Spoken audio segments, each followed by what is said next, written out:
Quero convidar os irmãos a abrirem suas Bíblias no livro de Neemias, no Antigo Testamento. Esse livro de Neemias, nossos pequenos grupos multiplicadores, né, os PGMs, têm estudado esse livro, né, pensando nesses desafios que temos, né, porque esse desafio que temos agora como igreja é uma amostra do desafio que nós temos como pessoas, né? Um desafio sempre de fé, sabe, irmãos? Os irmãos que fazem o curso Conhecendo Deus, Fazendo a Sua Vontade, sabem que quando Deus nos chama para algo que é da vontade dEle, um dos sinais que nós temos é que nós entramos numa crise de fé. Como Moisés, lembra Moisés no deserto? Ele estava ali, né, como sempre, apacentando as ovelhas de Jetro, o seu sogro, e de repente ele vê aquela sarça ardendo, né, aquela árvore pegando fogo, e ela não se consumia. E ele falou: o que é isso? O que está acontecendo? Não era incomum árvores pegarem fogo no deserto, até por combustão espontânea, mas aquela não se queimava, era um arbusto simples. E ele então percebe que aquilo era de Deus, fala: vou me aproximar. E quando o Senhor diz a ele: olha, eu preciso que você vá tirar o meu povo do Egito. E aí ele entra numa crise de fé, ele fala: mas quem sou eu? Eu sou gago, não sirvo, etc. Ou seja, todos nós temos, em alguma maneira, uma crise de fé quando temos algo grande diante de nós. Então eu queria pensar nessa noite com os irmãos sobre, aprendendo com Neemias, esse grande personagem bíblico, sobre estratégias de um vencedor. Todos queremos ser vencedores, não é verdade? Tá os cursos aí dos coaches, né? Assim que fala, coaches. É assim mesmo? E eles vendem, né? Você precisa destravar a sua mente, assim? E o povo lota auditórios, escuta. Tem muita coisa que faz muito sentido, é verdade, né? É verdade. Então todo mundo quer ser um vencedor, mas a Bíblia, a palavra de Deus, ela já nos traz essas estratégias. Ela já nos traz pelos exemplos de grandes vencedores. Isso vale tanto como igreja para o desafio que temos, quanto para a sua vida pessoal, não é? Pensamos agora há pouco sobre motivos de gratidão que nós temos nesse ano de 2024, não é? Quantas vitórias nós alcançamos, mas talvez quantas vitórias nós não alcançamos. Algumas delas certamente pela própria vontade de Deus, porque estamos debaixo da vontade de Deus. E até quando não conseguimos alguma coisa, nós precisamos glorificar a Deus, porque Deus tem outro propósito, e ainda bem que não conseguimos. A Bíblia diz que o apóstolo Paulo intentou evangelizar certa região, e a Bíblia diz que o Espírito Santo não deixou que ele fosse. Ele pensou em ir para o outro lado, diz lá o livro de Atos, o Espírito do Senhor não permitiu. Então até quando Deus não permite, nós precisamos entender, porque não também é uma resposta de Deus e que nos abençoa. Aliás, nós temos aprendido, né?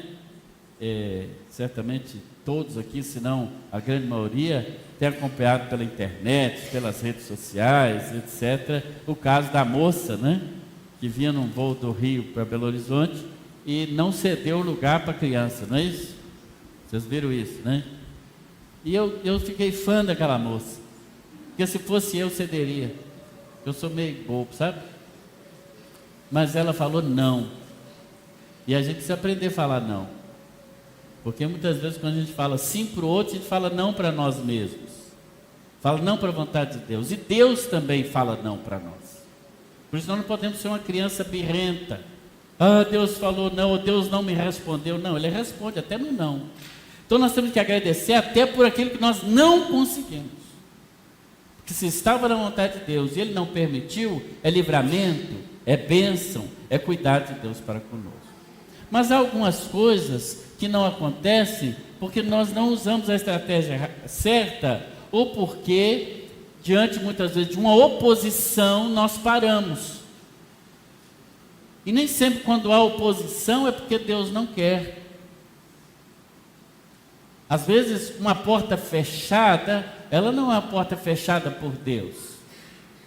Às vezes o Senhor quer ver se a gente vai fazer como aquele homem insistente, né, que Jesus conta na parábola, que chegou um visitante para ele à noite, ele não tinha pão para dar ao visitante, ele vai lá na casa do outro e bate, de madrugada. O outro finge que está dormindo. Ele continua batendo. O outro finge que está dormindo. Aí por fim ele bate de novo. E o que estava dormindo fica tão incomodado, deixa eu atender logo esse camarada, que é para ele me deixar sossegado, que ele não vai parar. Levanta, dá o pão, ele vai embora e dorme.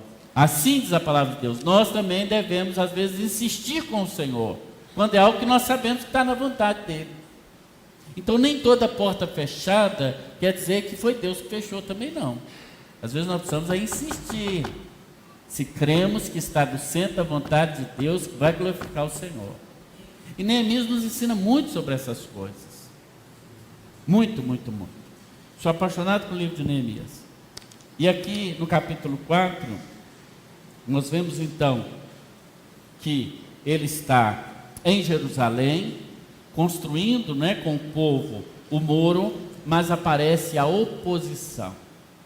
E às vezes nós, quando estamos empreendendo alguma coisa para o Senhor, quando estamos empreendendo alguma coisa que Deus quer na nossa própria vida, quando vem a primeira oposição, a gente se ressente, a gente não quer continuar, mas muitas vezes o Senhor permite a oposição.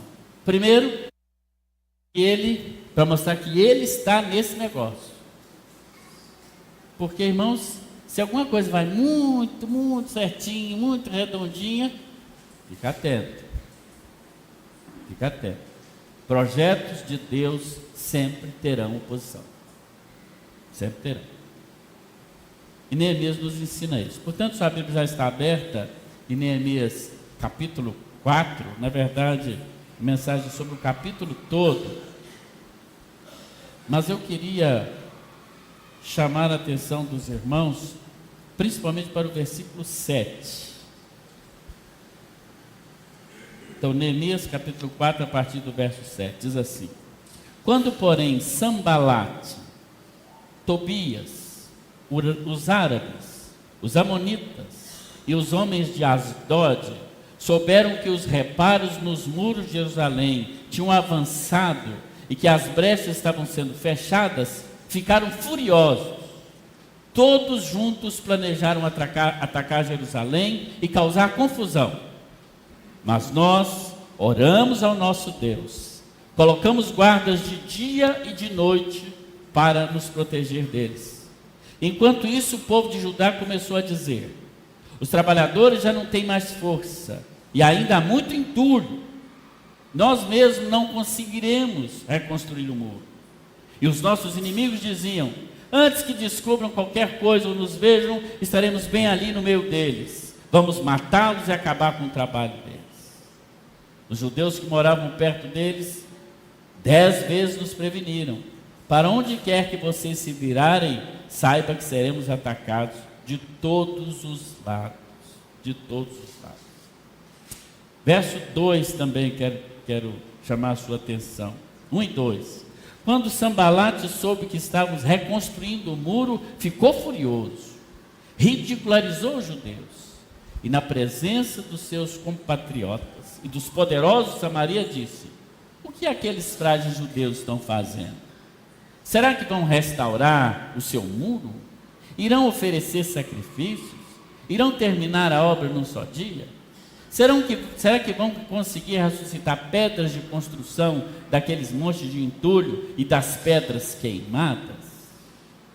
Senhor, estamos diante da Tua palavra e pedimos que o mesmo Espírito do Senhor, que inspirou o escritor sagrado, possa também nos iluminar nesta noite, trazer-nos luz, Pai bendito, nos dar estratégias para, em nome do Senhor Jesus, avançar como igreja, como pessoas, na nossa família, no trabalho, em todas as áreas que o Senhor nos chama para atuar. Que sejamos bênçãos e lutemos com as armas corretas, com a estratégia do Senhor, no nome de Jesus. No nome de Jesus.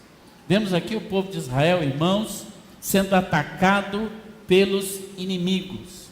Os inimigos estão zombando deles. E aqui eles estão então realmente vivendo todas essas dificuldades. No verso 3, alguém chega e diz assim: basta uma raposinha encostar nesse muro que ele vai cair. Porque vejam, Neemias ele vem para Jerusalém para reconstruir o muro, mas ele usaria o material que já estava ali. O muro era feito de pedras, e pedras elas não perdem a validade. Então ele não ia comprar novo material. Daquele material que já estava ali é que o povo ia reconstruir o muro. E a oposição vem. O povo está desanimado com medo. Veja o verso 10. Os trabalhadores não têm mais forças, tem muito entulho. Nós não vamos conseguir reconstruir o muro. Ou seja, aquele ímpeto inicial, aquela alegria inicial, aquela energia inicial para construir o muro, ela foi arrefecendo, foi diminuindo. O povo já está cansado, o entulho parece que multiplicou, porque é assim, já viu? Quando você vai fazer uma reforma em casa, você fala: não, você tirar esse reboco aqui, passar ali, passa uma tinta, aí tira o reboco, aparece o cano furado, depois tem que mudar o negócio da energia, não é assim? Vamos reformar um apartamento pastoral aqui para o pastor Edgar morar, né, irmão? Espero que você fique lá uns 20 anos, tá? Não, isso aqui, R$2.000, passa uma tinta aí. Tem que refazer toda a parte elétrica, desde quando foi inaugurado, em 1974. Enfim, vou nem dizer quanto gastamos, não, mas já está pago, glória a Deus, né? O povo olhou o muro e falou: vamos derrubar, mas quando surgiu aquele entulho, falou: é muito para nós não vamos dar conta. Eu acho que esse é o nosso sentimento hoje como igreja. Fiquei a manhã toda reunida ali com meus líderes ali, assessor jurídico, assessor financeiro, confusão. Nós estamos em oração aqui. Em nome de Jesus. E a gente olha, tem muita coisa, senão não vamos conseguir. Você já ficou assim também na sua vida? Diante de uma situação, é muito para mim, eu não consigo. Não só a título de investimento financeiro, pessoal, mas às vezes emocional. Você fala assim: eu estou esgotado, eu não consigo mais, esse muro está muito, muito alto para reconstruir, é muito entulho. Eu não consigo perdoar porque eu estou com muito entulho aqui no meu coração. Comecei a mexer com isso, parece que piorou, está igual o membro da internet lá, né? Já estava ruim, mas depois parece que piorou. E quando aparece então a oposição de dentro? Porque os próprios judeus, na verdade eles eram samaritanos, ou seja, meio judeus, meio árabes ali no meio daquele povo, eles não queriam que reconstruísse o muro. Então veja, eles próprios, né, Sambalat, Tobias, Gesem, juntamente com os árabes que estavam ali e outros tantos, se uniram para combater os judeus. Eram irmãos combatendo irmãos, falando mal, ridicularizando, dizendo: vocês não vão conseguir, onde vocês estavam com a cabeça. Neemias nos ensina, irmãos, pelo menos 3 estratégias que você deve adotar para a sua vida, para os seus projetos serem levados a contento. Se quiser até anotar, pode anotar no celular mesmo. Estratégia para um vencedor, viu, Gabriel? Você quer vencer? Você sabe que foi você que fez aquele negócio bonito ali, entendeu? Mas é para você gravar lá, vencedor, em nome de Jesus. O povo está desanimado. Tem um projeto de Deus, você tem certeza que é de Deus. Irmão, se eu tenho uma coisa, eu tenho certeza que é de Deus, esse projeto que nós estamos vendo. Mas nós precisamos também estar atentos. Primeiro, quando a oposição vier, primeiro ponto, hein? No final eu vou perguntar, fazer prova. Não acredite nas mentiras do inimigo. Vamos falar todo mundo? Não acredite nas mentiras do inimigo. Porque ele é mentiroso, pensando aqui no inimigo das nossas almas, que não são pessoas de carne e osso. Nós temos um inimigo só, tá, irmão? Chama Satanás, a antiga serpente, Belial, capeta, uma opção de outro nome, coisa ruim. Lá no Mata 3 era o tinhoso. É ele. Ele é o nosso inimigo. Nosso irmão de fé jamais será nosso inimigo. A nossa luta não é contra seres humanos de carne e osso, diz o apóstolo Paulo. É contra os principados, contra as potestades, contra os domínios do mundo espiritual. Então, identificar o verdadeiro inimigo. Talvez ele fale através de um irmão, de uma pessoa querida. Mas o inimigo não é aquela pessoa. Seu irmão, ele é para ser amado, abraçado, beijado. Às vezes a gente briga também, porque irmão briga, mas depois reconcilia.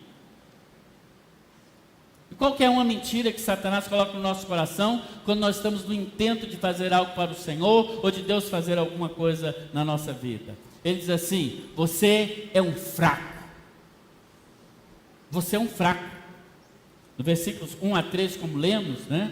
Eles perguntam assim: o que aqueles frágeis judeus estão fazendo? Será que eles vão restaurar um muro tão grande em tão pouco tempo?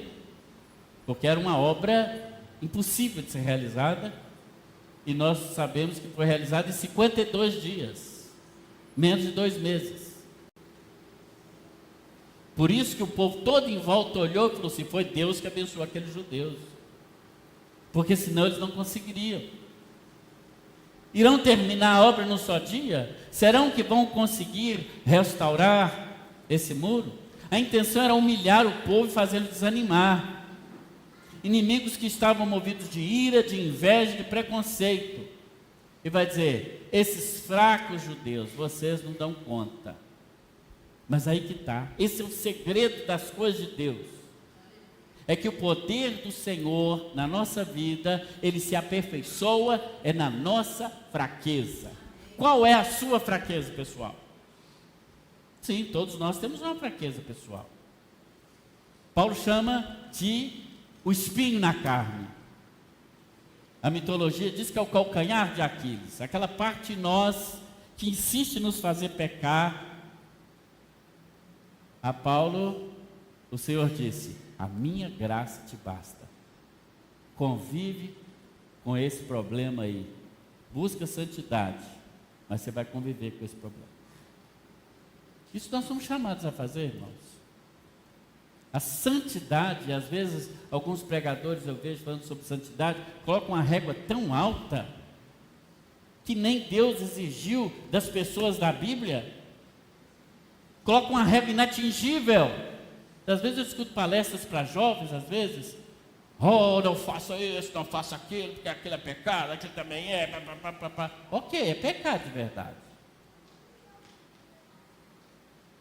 Mas quando você era jovem, você atingiu essa meta? Que você está estipulando para o outro agora? Ou você quer só lançar culpa na cabeça do outro, para ele ficar culpado a vida toda e sempre se sentindo humilhado, porque nunca vai alcançar aquela meta? Não é isso que Jesus trouxe. Ele trouxe uma coisa chamada graça, que é o favor imerecido. Aquilo que João, o apóstolo do amor, na sua carta, no final do cânon bíblico, ele diz: filhinhos, não pequeis, ponto. Eles que está lá, não pequeis, ponto final. Pecou, vai direto para o mármore do inferno. É isso que está escrito lá? Não. Diz assim: filhinhos, não pequeis, vírgula. Mas se alguém pecar, nós temos um advogado junto ao Pai, que é Cristo. Eu não sei por que essa mensagem da lei tem voltado aos púlpitos. Você é fraco. É lógico que também não pode tomar o seguinte: não, a carne é fraca, vou me entregar ao pecado. Não, você vai lutar todo dia. Para Deus reconstruir o que Ele quer reconstruir na sua vida, você precisa lutar contra a sua tendência pecaminosa todos os dias.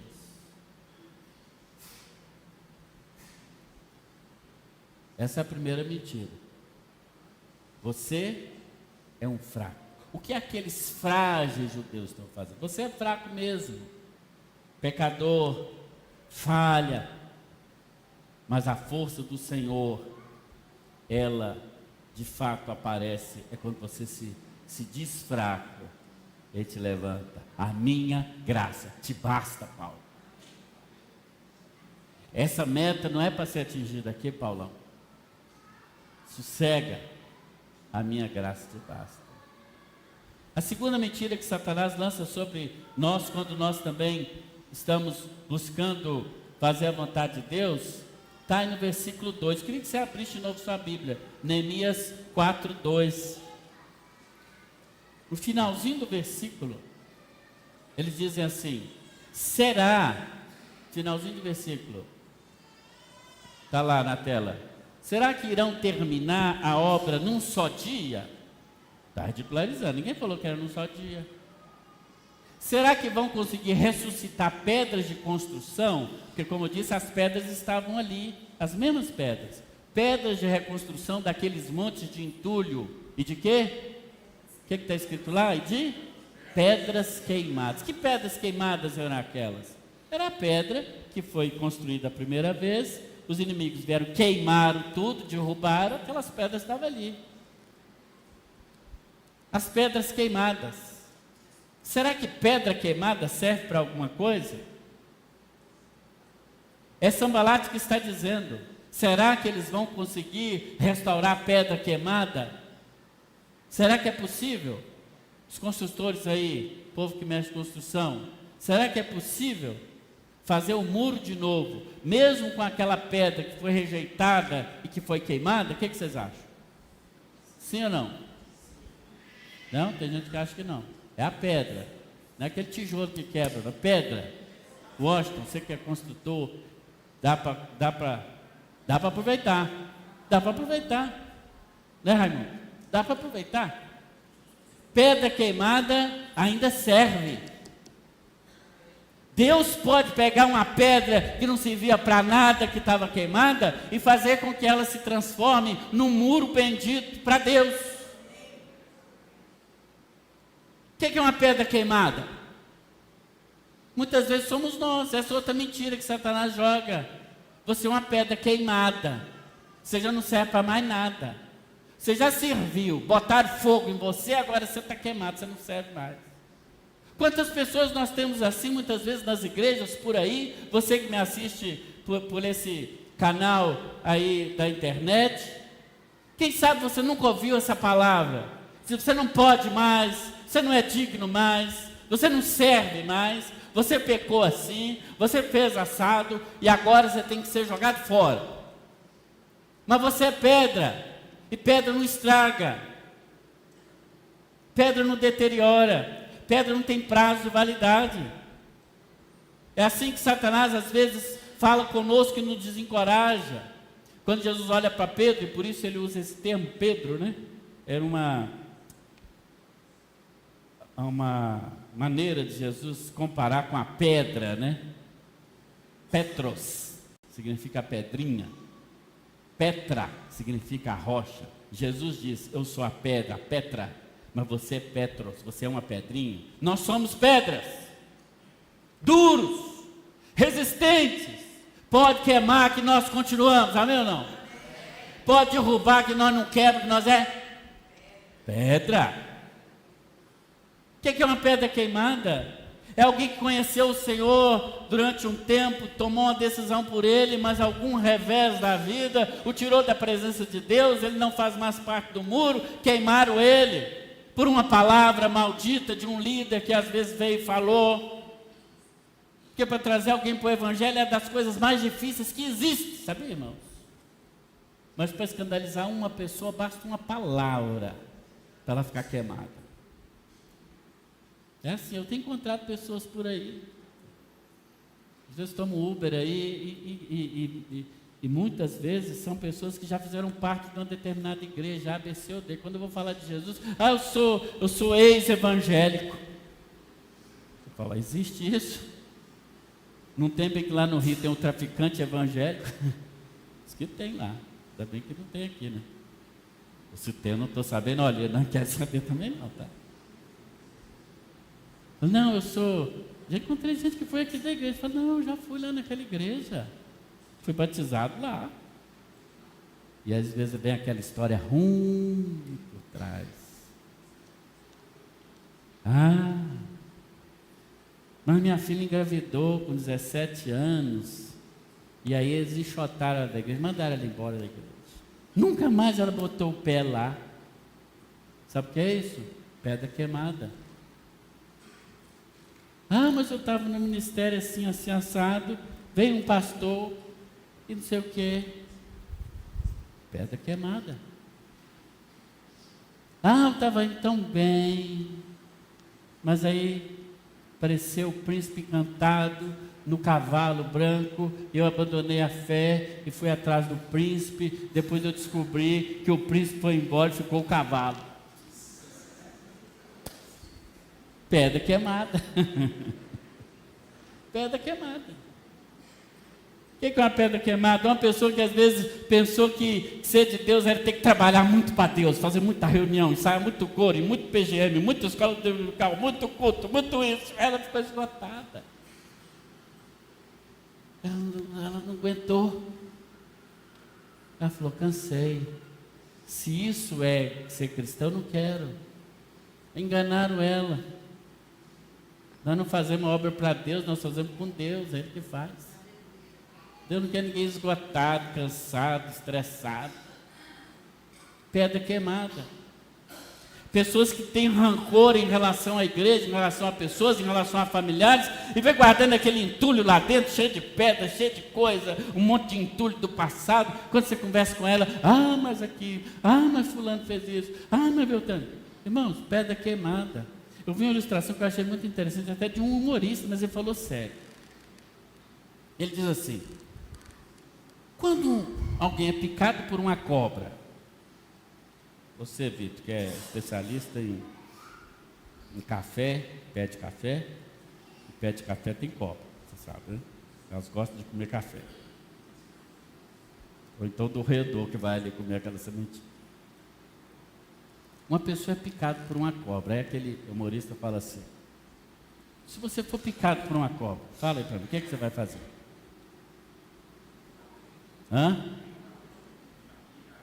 Gritar, pedir ajuda, o que mais? E ficar ali parado? Você vai para onde?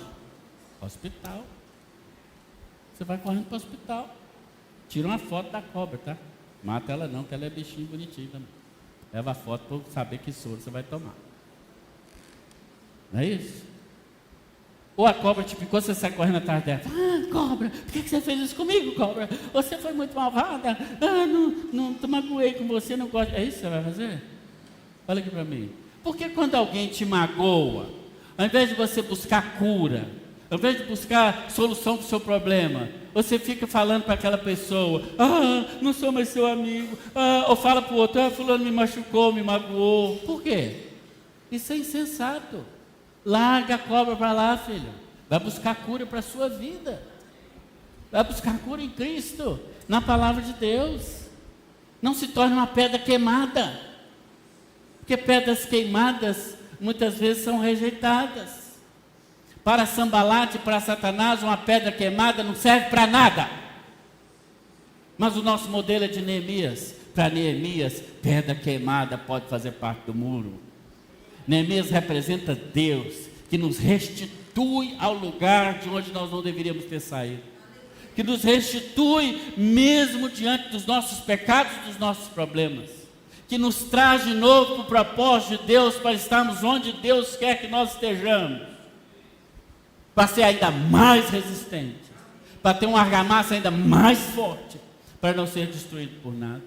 Não acredite nas mentiras. Mesmo quando elas vêm, às vezes, de pessoas do seu convívio, da sua igreja. Você não é uma pedra queimada. Ou se você foi queimado, passa por cima. Há uma terceira mentira, está no verso 3. Ele diz assim: deixa que eles construam, mas basta que uma raposinha encoste no muro, com o muro de pedras caem. Está dizendo o seguinte: você é pequeno. Raposinha. Até a Bíblia fala mal da raposinha. Brincadeira, irmão, brincadeira. Ele está querendo dizer o seguinte: um bichinho pequeno, ele ainda fala uma raposinha, ou seja, um filhote de raposa, um bicho frágil. Porque a raposa é um bicho frágil também. Se encostar nesse muro, ele desaba. Para você ver, está dizendo: você não tem grandeza nenhuma, esse muro de vocês aí vai fazer com baixo, uma raposinha encostar, cai. E a gente escuta isso e guarda isso para o coração e fala: a raposinha vai encostar.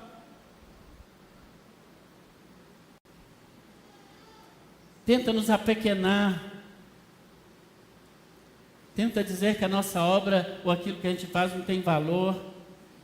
Satanás está dizendo: o que você faz não é importante. Você acha que isso é importante? Ninguém está te vendo. Você gasta seu tempo, você gasta energia, ninguém te reconhece. A raposinha encostar, caiu. O que você faz não é nada.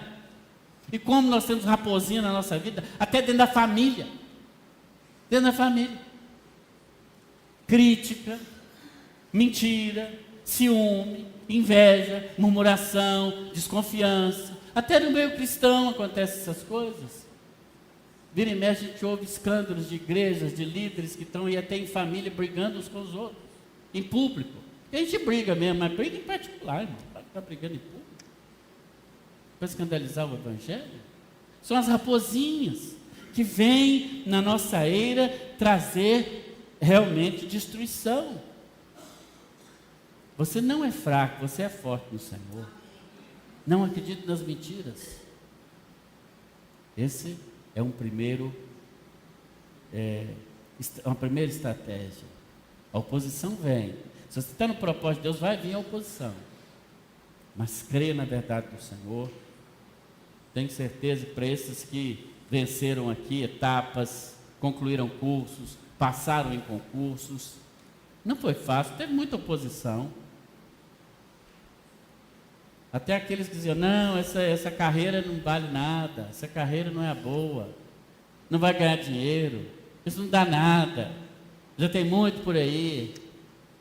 Não acredita, segue seu sonho, segue o propósito que Deus colocou no seu coração. Vai dar errado esse propósito seu, creia no Senhor.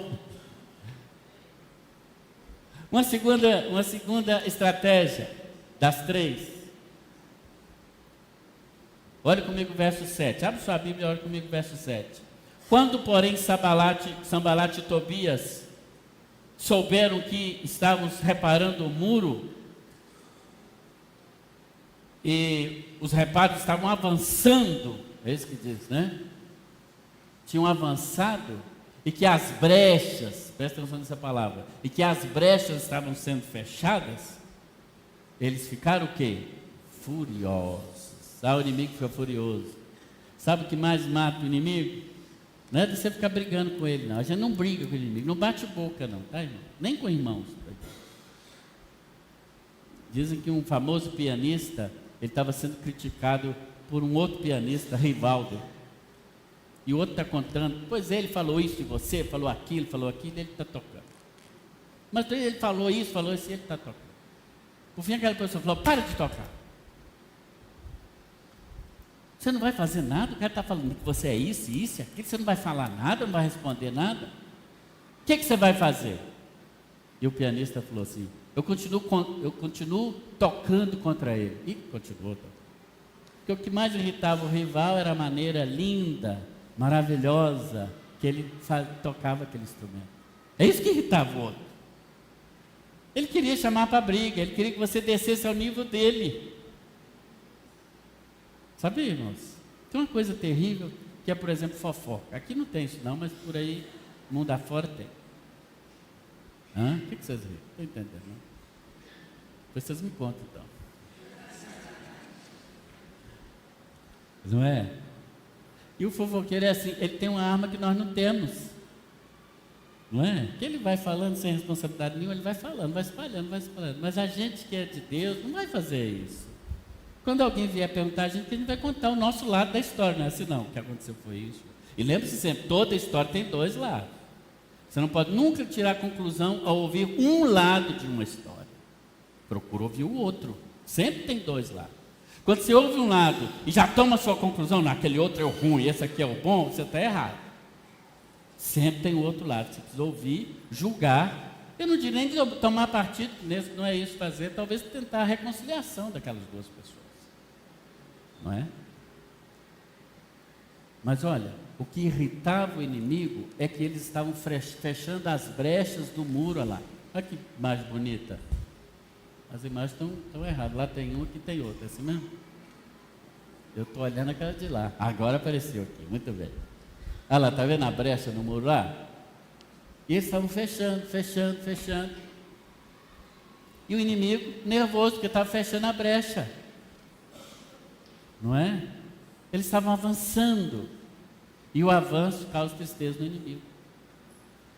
Então, fecha as brechas da sua vida. Essa é a segunda. Talvez você não está conquistando alguma coisa porque há algumas brechas no muro da sua vida, na proteção da sua vida, tem alguns buracos aí que estão permitindo entrar os inimigos, estão te atacando. Nossos inimigos ficaram muito zangados quando souberam que estavam fechando a brecha. O que é uma brecha espiritualmente falando? É uma área da nossa vida na qual Satanás procura nos derrotar, principalmente aquela onde somos mais frágeis. O que é uma brecha? É uma fortaleza espiritual, como Paulo diz, um sistema de lógica baseada numa mentira que passamos a aceitar. É uma brecha. É uma brecha. É ir contra a palavra de Deus. Por exemplo, a Bíblia diz: não vos unais a um jugo desigual. Está na Bíblia. Então o jovem vai, não segue essa orientação. Ele está abrindo uma brecha na vida dele. Ah, mas eu conheço fulano, também conheço. Mas é exceção. Né, Marilene? É exceção. Nós vamos pela regra da palavra de Deus. Brechas são vícios, rebeldia, rancor, ódio, avareza, falta de perdão, briga conjugal, orgulho, mentira, preguiça, inveja, crítica negativa, incredulidade, brecha. Preguiça é uma delas. Sabia que preguiça é pecado? Não vejo ninguém pregando contra a preguiça. Não é? Jesus falou: meu pai trabalha até agora e eu trabalho também. Trabalho é bênção. Uma jovaiada preguiçosa que nós temos hoje. Chamamos ontem para um mutirão, deram 2 pessoas depois de muito insistir para fazer uma limpeza do terceiro andar. Graças a Deus que vieram. Obrigado, Plínio e Jobert.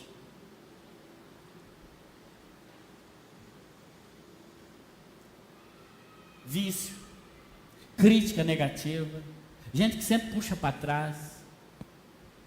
Fecha as brechas espirituais na sua vida. Se você sabe que você tem fragilidade naquela área, que Satanás te faz pecar ali, foge daquilo, faz como José do Egito. Isso sim é consagração, é lutar cada dia. Cada dia. Fecha as brechas. Terceiro lugar, versículo 11. Olha que os versículos 11, já estou caminhando para o final.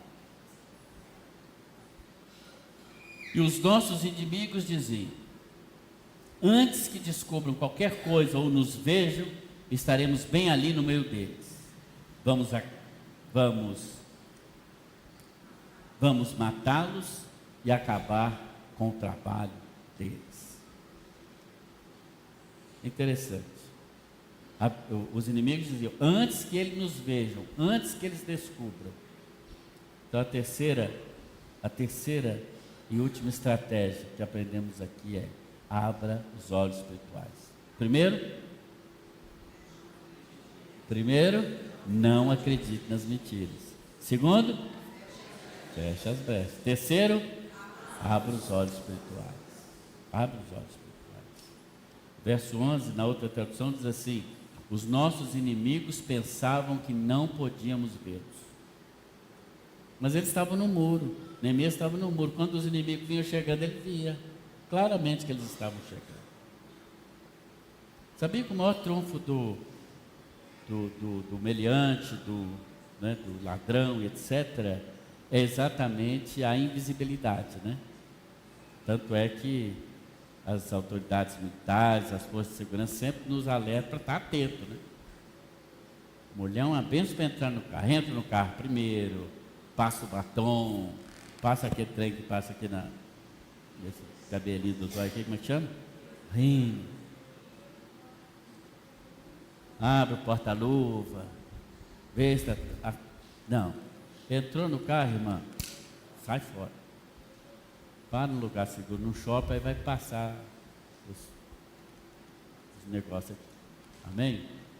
Por quê? Você não está vendo, você está distraído. O inimigo está te vendo desde a hora que você saiu lá. Ó. Ele chega, o efeito de surpresa, pum! É aqui que ele ganha de você. Se você estiver preparado, ele não ganha. Assim eram os inimigos de Neemias. Eles pensavam que não podiam ser vistos. Mas Neemias estava atento. Quando nós ignoramos a ação do inimigo, nós somos pegos de surpresa. Mas quando nós sabemos, né, como diz o apóstolo Paulo, nós não ignoramos os seus ardis, os seus planos. O apóstolo Paulo, na segunda carta aos Coríntios, capítulo 10, versículos 4 e 5, se tiver como colocar esse texto, 2 Coríntios 10, 4 e 5, ele diz: as armas com as quais lutamos não são deste mundo, não são carnais, mas poderosas em Deus, para o quê? Destruir fortalezas. Destruímos argumentos e toda altivez que se levanta contra o conhecimento de Deus. E levamos cativo todo pensamento para torná-lo obediente a Cristo. Olha só que maravilha. As armas da nossa milícia, elas não são carnais, mas são armas poderosas. E quando nós pedimos ao Senhor, Ele nos dá condição de vermos, pelos olhos da fé, aquilo que humanamente não vê. Deus nos dá e nos cobre com o manto da invisibilidade. Você já orou e passou em lugares perigosos e não te aconteceu nada, mas você não tinha outra opção? Manto da invisibilidade. A Bíblia diz mesmo no Evangelho, que Jesus certa vez estava pregando e o povo foi comprimindo, e ele viu que ele seria talvez ali até atacado. A Bíblia diz simplesmente assim: passando no meio deles, foi embora. Ora, como é que ele fez isso? Eles estavam querendo matá-lo. Ele simplesmente saiu, andou, foi embora. Como o salmista diz, né? Ainda que eu ande por um vale de sombra e de morte, não temerei mal nenhum. Tu estás comigo. É o manto da invisibilidade. Como quando Eliseu e seu ajudante estavam na casa cercada pelos exércitos inimigos. E o jovem sai, vai lavar o rosto lá fora e olha e volta para dentro assustado. Diz: meu senhor, o morro está cercado de guardas. E Eliseu fala com ele: Senhor, abre os olhos desse jovem. E ele vê que os que estavam em volta do outro exército eram um número mais numeroso ainda do que aquele. Olha aqui para mim, há verdades espirituais que nós não vemos com esses olhos, nós vemos pelos olhos da fé. Abra os olhos espirituais, peça ao Senhor para abrir cada dia mais os seus olhos, para ver Deus agindo, para ver o Senhor agindo, e Ele nos revela, Ele nos mostra. Qual que é o primeiro?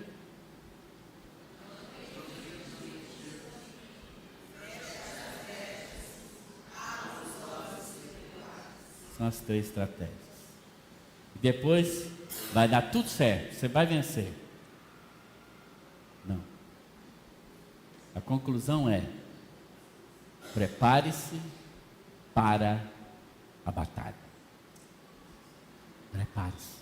Aí que você está preparado. Não começou ainda. Isso é só a preparação. São estratégias que você fez antes. Agora você está pronto. Pronto para vencer. Pronto para vencer. E no versículos 13 e 14, ele diz assim: por isso posicionei alguns do povo atrás dos pontos mais baixos do muro, nos lugares abertos, divididos por família, armados com espadas, lanças e arcos. E fiz uma inspeção e imediatamente disse aos nobres, aos oficiais e ao restante do povo: não tenham medo deles. Lembre-se de que o Senhor é grande e temível. Lute por seus irmãos, por seus filhos, por suas filhas, por suas mulheres, por suas casas. Que maravilha! Depois de estar pronto, ele está preparado, mas cria uma estratégia. Coloca as famílias nos lugares onde o muro ainda não estava fechado. E diga aos homens: lutem pelos seus filhos, pelas suas filhas, pelas suas esposas. Proteja a sua família. Prepare-se para a batalha. Ele coloca cada pessoa. Na mão tinha uma colher de pedreiro para botar a argamassa e a pedra. Na outra tinha uma espada. Se o inimigo viesse, tomava espadada. Enquanto ele não vem, vamos construir. Essa é a nossa batalha. Trabalhar com as duas mãos. Construindo o reino e atacando o inimigo. Construindo o reino e atacando o inimigo. Por isso que Jesus diz, né? Que diante da igreja, as portas do inferno não prevalecem. E alguns pensam às vezes que é assim, é como se a igreja estivesse aqui e o Satanás e seus demônios em volta tentando arrombar a porta da igreja. Não é essa a figura. Quem está no ataque é a igreja. São as portas do inferno que não prevalecem. Entendeu? É a igreja que está no ataque. Está indo lá, chutando a porta do inferno, despovoando o inferno e povoando o céu. Essa é a nossa tarefa. Não tenha medo e proteja a sua família. E aí você vai ver então a derrota do inimigo. Olha comigo o versículo 15, e eu quero terminar com esse versículo. Coloca para mim o versículo 15. Diz assim: quando os nossos inimigos descobriram que sabíamos de tudo e que Deus tinha frustrado a sua trama, todos nós voltamos para o muro, cada um para o seu trabalho. Olha que bem. Quando os nossos inimigos descobriram, volta no versículo para mim. Quando os nossos inimigos descobriram que sabíamos de tudo e que Deus tinha frustrado a sua trama, todos nós voltamos para o muro, cada um para o seu trabalho. Não estava terminado o muro ainda, mas eles voltaram no foco. Eles voltaram no foco. Olha aqui para mim. Isso é um retrato da minha vida e da sua vida. O muro é um anteparo que nos protege das armadilhas de Satanás. E muitos de nós ainda estamos com brechas abertas. E o Senhor está dizendo: eu quero fechar isso aí. O Senhor está dizendo: olha, não acredite nas mentiras, você é pedra queimada, mas tem jeito para você. Para Deus, pedra queimada serve para construir muro. Ah, você é fraco? É fraco sim. Mas é na fraqueza nossa que o Senhor realmente mostra a força dele. É nas coisas pequenas que ele faz as coisas grandes. Fecha essas brechas da sua vida que estão abertas para você ter vitória. Talvez você não está alcançando por isso. Uma peneira cheia de buraco, ela não pega nada. Não para nada nela. Abra os olhos espirituais. Veja que é um exército do Senhor que está lutando a seu favor. Você então estará preparado para a batalha. E vai acontecer como aconteceu com o inimigo. Os inimigos de Neemias foram envergonhados, eles que queriam envergonhar. Assim também todos aqueles que quiserem envergonhar o povo de Deus, a sua vida, em nome de Jesus. Eu queria que você fechasse seus olhos agora. Qual é o muro da sua vida que você está construindo? O que o Senhor está construindo na sua vida? Em nome de Jesus. Qual é a batalha que você está enfrentando? O que você precisa ainda lutar? Talvez o que está te impedindo de alcançar essa vitória? Será que você está lutando com as armas certas, com a estratégia certa? Em nome de Jesus, quero que você saia hoje à noite daqui, com a certeza de que o Senhor está com você, com a certeza de que, em nome do Senhor Jesus, você possa fazer empreendimentos, talvez já pensando no próximo ano, fazer novas decisões para a sua vida. Mas lembre-se dessa estratégia: não acredite nas mentiras de Satanás contra você. Não acredite. Você é pedra queimada, mas o Senhor quer te usar. Volta para o ministério, volta para onde você estava, atua para a honra do Senhor e glória dele. Não deixa nada te tirar do foco de Deus. Fecha as brechas espirituais que ainda estão te impedindo de ser vitorioso. Em nome de Jesus, que a sua vida possa estar preparada, Senhor, muito obrigado pela tua palavra. Visita cada um de nós aqui, Senhor. Estamos nos avizinhando do novo ano. Que, ó Deus, essas estratégias nos sirvam sempre daqui para frente, para realmente sermos vitoriosos e exitosos em tudo aquilo que o Senhor nos chama para fazer. Que essas mesmas verdades sirvam para nós como igreja do Senhor Jesus, diante desse grande desafio, digo mesmo impossível de conseguir. Nós sabemos, ó Deus, que aquilo que o Senhor mesmo decidiu e nos convidou para nos juntar a Ti, é o Senhor mesmo quem dá a vitória. Nós cremos que assim será. Mas também para a nossa vida pessoal, possamos aplicar essas verdades para as nossas vidas. Que sejamos vitoriosos em Cristo. Que sejamos, ó Pai, a partir desses pontos importantes da Tua palavra, desses princípios, possamos vencer assim como o Senhor quer que vencemos. Para a honra e glória do Teu nome, nós te agradecemos. No nome de Jesus. Amém e amém.